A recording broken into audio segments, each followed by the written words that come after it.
प्रधानमंत्री नरेंद्र मोदी आज महाराष्ट्र के जलगांव पहुंचे हैं। वहां पहुंचकर उन्होंने लखपति दीदी सम्मेलन को संबोधित किया। इस दौरान प्रधानमंत्री मोदी ने उन पर 11 लाख नई लखपति दीदी को प्रमाण पत्र देकर सम्मानित किया, जिन्होंने उनके तीसरे कार्यकाल के दौरान इस मुकाम को हासिल किया। पीएम मोदी ने 2500 करोड़ का रिवॉल्विंग फंड भी जारी किया। इसमें 4,30,000 स्वयं सहायता समूह SHG के लगभग 48 लाख सदस्यों को लाभ होगा। पीएम मोदी ने 5,000 करोड़ का बैंक ऋण भी वितरित किया। इसमें 2,35,000 SHG के 25,80,000 सदस्य लाभान्वित होंगे। लखपति दीदी सम्मेलन को संबोधित करते हुए पीएम मोदी ने कोलकाता मर्डर केस पर कहा, महिलाओं पर अत्याचार करने वालों को कड़ी से कड़ी सजा देने के लिए हमारी सरकार भी लगातार कानून सख्त कर रही है। पीएम ने कहा, महिलाओं के खिलाफ अपराध माफी योग्य नहीं है। उन्होंने आगे कहा कि आज इतनी बड़ी संख्या में देश की बहनें बेटियां यहाँ हैं। पहले शिकायतें आती थी कि FIR समय पर दर्ज नहीं होती थी, सुनवाई नहीं होती थी, मामलों में देरी होती थी। पीएम ने यह भी कहा कि हमने भारतीय न्यायिक संहिता के एक पूरे अध्याय में ऐसी कई बाधाओं को दूर किया है। इसमें महिलाओं और बच्चों के खिलाफ अत्याचार को लेकर बनाया गया है। अगर पीड़ित महिलाएं पुलिस स्टेशन नहीं जाना चाहती हैं तो वे घर से ही FIR दर्ज करा सकती हैं। हमने यह भी सुनिश्चित किया कि कोई भी पुलिस स्टेशन स्तर पर FIR के साथ छेड़छाड़ नहीं कर पाएगा। महिलाओं पर अत्याचार करने वालों को कड़ी से कड़ी सजा देने के लिए हमारी सरकार कानूनों को भी लगातार सख्त कर रही है। आज इतनी बड़ी संख्या में देश की बहनों बेटियां यहां है, तो इसलिए मैं विशेष तौर पर आपको बताना चाहता हूं। पहले शिकायत आती थी कि समय पर FIR नहीं होती, सुनवाई नहीं होती, मुकदमों में देर बहुत लगती है। ऐसी अनेक अड़चनों को हमने भारतीय न्याय संहिता में दूर कर दिया है। इसमें एक पूरा चैप्टर महिलाओं और बच्चों के साथ होने वाले अत्याचार के संबंध में बनाया गया है। अगर पीड़ित महिलाओं को थाने नहीं जाना है तो वो घर बैठे FIR दर्ज करा सकती है। हमने ये भी पक्का किया है कि FIR से थाने के स्तर पर कोई टाल मटोल या फिर छेड़छाड़ नहीं कर पाएगा। इससे तेजी से जांच करने और दोषियों को कड़ी सजा मिलने में भी मदद मिलेगी। कोलकाता की महिला डॉक्टर से दुष्कर्म हत्याकांड को लेकर पूरे देश में मचे बवाल के बीच पीएम मोदी ने महिलाओं के खिलाफ अत्याचार मुद्दे पर भी बयान दिया। उन्होंने कहा कि माताओं, बहनों और बेटियों को सशक्त करने के साथ ही उनकी सुरक्षा भी देश की प्राथमिकता है।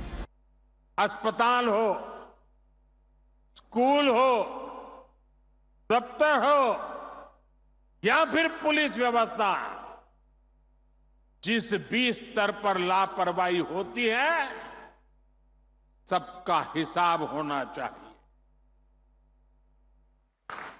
ऊपर से नीचे तक मैसेज एकदम साफ जाना चाहिए। ये पाप अक्षम्य है। अरे सरकारें आती रहेगी, जाती रहेगी,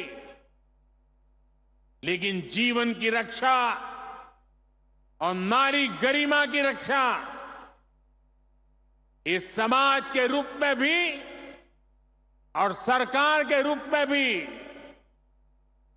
हम सबका बड़ा दायित्व है। साथियों, मैंने लाल किले से बार बार इस मुद्दे को उठाया है। आज देश का कोई भी राज्य हो, मैं अपनी बहनों बेटियों के दर्द और गुस्से को समझता हूं। मैं एक बार फिर देश के हर राजनीतिक दल से, हर राज्य सरकार से कहूंगा कि महिलाओं के खिलाफ अपराध एक अक्षम्य पाप है। जो भी दोषी है उसे बख्शा नहीं जाना चाहिए।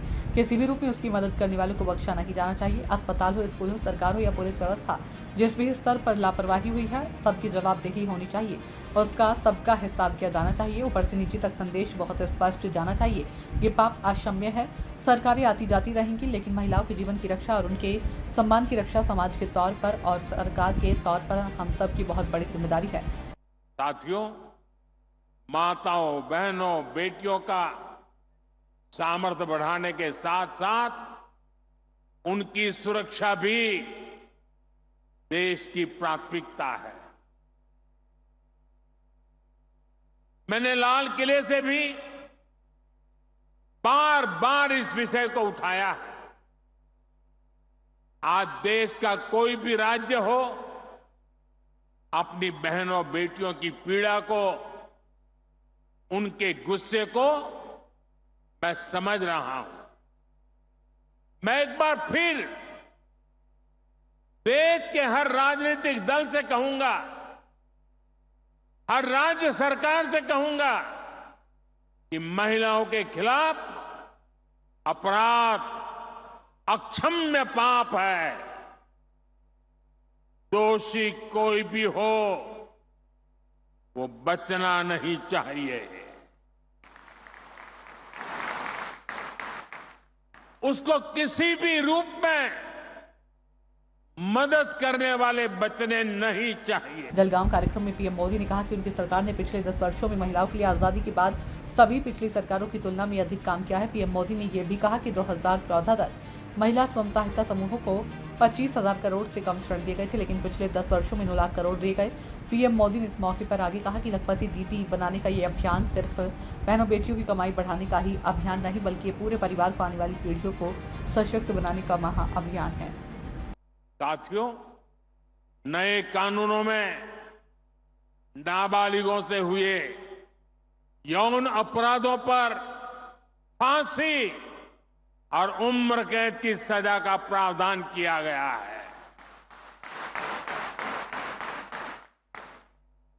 बेटियों के साथ शादी के नाम पर भी धोखे के कई मामले आते रहे। पहले इसके लिए कोई स्पष्ट कानून नहीं था।